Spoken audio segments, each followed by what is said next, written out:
Graça e paz para todos vocês, meus irmãozinhos e minhas irmãzinhas. É um prazer imenso de eu poder estar aqui para falar com vocês um pouquinho do meu Senhor Salvador Jesus Cristo. Um versículo que seja que você puder ouvir, eu fico grato. Eu de antemão vou deixar para você a senha do canal, tá? É @oirmãozinho7969. É só você digitar no YouTube que já aparece a foto do irmãozinho, é só clicar 2 vezes que aparece para você, tá bom? Vamos aqui a um texto para a nossa meditação.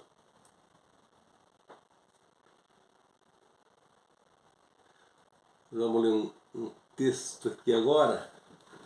Nós vamos ler.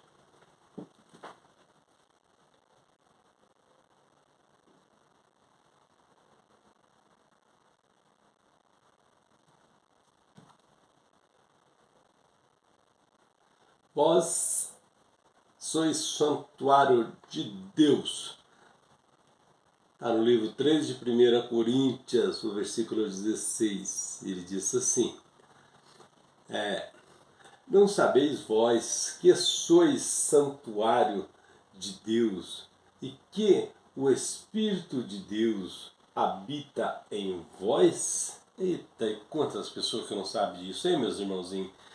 Que nós somos santuário de Deus e que o Espírito de Deus habita em nós. Tem muitas pessoas que não sabem disso, tá, meu irmãozinho? Aqui está em 1 Coríntios, no capítulo 3, o verso 16, dizendo.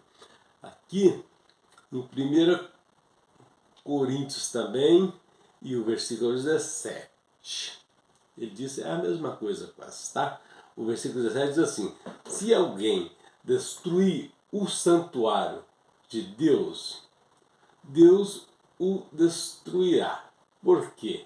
Sagrado é o santuário de Deus, que sois vós. Então ele está só confirmando embaixo aqui que é o santuário de Deus, que nós somos o santuário de Deus.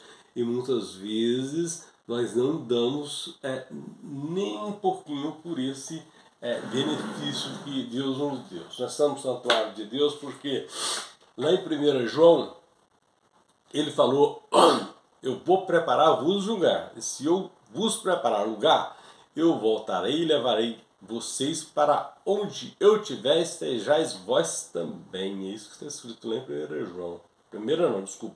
No Evangelho de João, tá? Então, é que nós precisamos saber disso. Quando o templo de Jesus, de Salomão, foi colocado fogo e o juízo final para Israel, que foi o general Tito que dirigiu essa matança em Israel.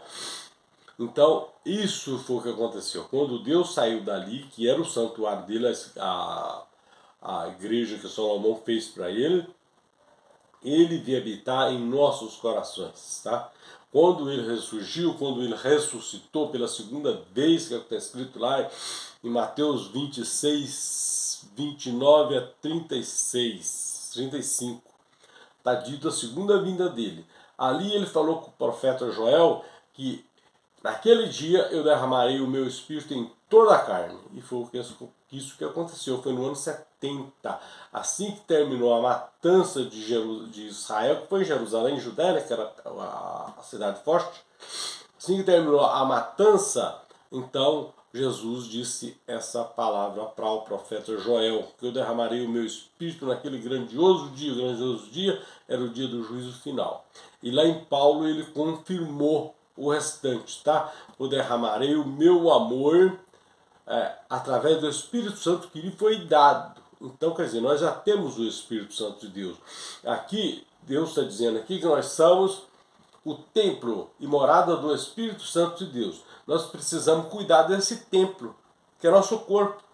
E muitas vezes nós metemos o nosso corpo em cada bocada, desculpa palavreado, tá? Em cada bocada que só a gente mesmo para acreditar. Nem Deus acredita naquilo.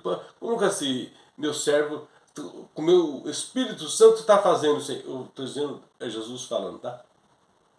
Fazendo uma coisa dessa, meu Deus. Então nós temos que ter cuidado.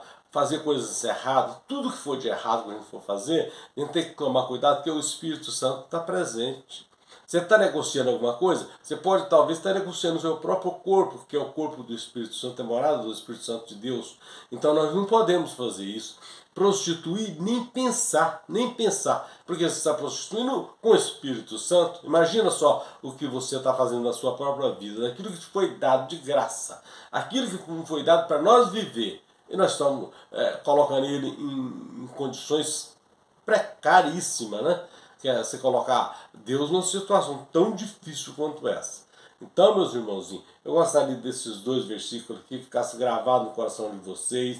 Se vocês tiverem dúvidas, vocês podem entrar aqui e ver se consegue falar comigo. Se conseguir, eu vou te dar a resposta, se estiver na minha altura, o que eu puder fazer para ajudar nesse caso, com certeza eu farei, tá? O que eu puder, tá? Aí eu farei também para que você também possa estar pensando as coisas corretas que está na Bíblia, tá? A Bíblia não é um livro qualquer simplesmente para chegar lá e ler, não, eu já li lá. Não, não é isso não. A gente tem que ler a Bíblia quando você for, como você fosse fazer uma redação aí para a prova, tá? Uma prova importante, você tem que tirar uma nota boa na redação. É assim que você tem que ler a Bíblia. Você lê, relê e vê exatamente para quem que está falando, para que está falando e aquilo que para a nossa vida, para que serve. Quase tudo serve. E quase tudo está julgado a nossa vida viver bem. E nós aqui vivemos errado, fazendo as coisas erradas. Não é, meus irmãozinhos? Meus irmãozinhos, vou deixar só esse versículo aqui mesmo. Uma outra hora a gente fala um pouquinho mais que for dada a oportunidade. Que agora o tempo é um pouquinho curto. Mesmo assim, eu agradeço a sua oportunidade. Graça e paz para todos vocês, meus irmãozinhos. Até o próximo, se Deus assim permitir.